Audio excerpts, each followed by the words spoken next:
Good evening. We are gathered today to delve into one of the most fundamental principles governing both the physical and spiritual realms, the law of reproduction. Far from being merely a biological imperative, this law is revealed to us as a foundational pillar of the divine plan, essential for the perpetuation and, critically, the moral progression of the human race. The divine mandate, continuity and progression. At its most immediate level, the law of reproduction is God's immutable provision for the maintenance of the species. It is the mechanism by which the earth remains peopled, ensuring the continual operation of life's machinery. It ensures that the current generation does not vanish without ceding its place to the next, thereby securing the permanence and future of the human domain. However, the spiritual understanding elevates this concept far above simple biology. The law of nature that compels beings to procreate is, in effect, a necessity for the spirit's universal law of progress. The corporeal vestment and the soul's schoolhouse. Why is reproduction so essential from a spiritual viewpoint? Because it serves as the crucial bridge between the spiritual world and the material world.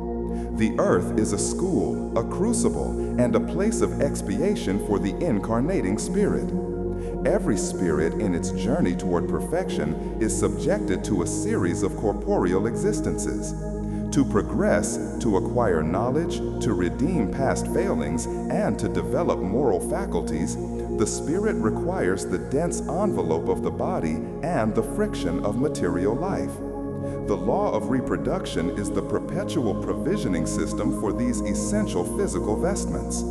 It ensures that there is always a suitable physical home or medium of interaction for the vast concourse of spirits waiting to be reborn. Without this cycle of birth and rebirth, the entire system of spiritual evolution would grind to a halt. Every birth is thus a spiritual opportunity. A spirit is being given a fresh start, a clean slate, and a new set of trials to overcome. The sanctity of the family unit. The act of procreation, therefore, carries an immense moral responsibility. It is not merely a gratification of instinct, but a sacred participation in the work of God. The physical union is the necessary mechanism, but the spiritual reality is that the family unit is the primary workshop for moral growth. When a spirit chooses or is assigned a family for a new incarnation, it is often due to profound karmic affinities, bonds of affection, or conversely, ties of past error that require reconciliation. Parents are not merely biological creators, they are the delegated guardians of the spirit that incarnates through them. Their duty is solemn, to provide a healthy and welcoming environment and, most importantly, the necessary moral instruction to guide the fledgling spirit back toward the path of righteousness. The family is where the spirit first learns the concepts of love, sacrifice, patience, and duty. It is the micro-society where social virtues are first cultivated, preparing the individual for the broader human community. The regulators of the law, balance, and providence. A critical question addressed by the higher intelligences in the text is the role of factors that appear to oppose the law of reproduction, namely death, war, and disease. These elements might seem counterintuitive to a law aimed at perpetuation, but they are, in fact, regulating mechanisms of divine providence. These mechanisms prevent overpopulation and the stagnation of the spirit's journey. When the earth becomes too densely populated for its available resources, or when a spirit's time in a particular body is complete, factors like war, famine, or pestilence serve as powerful, albeit painful, purifiers. They adjust the balance between the material and spiritual world. Death, far from being an end, is merely the mechanism of release.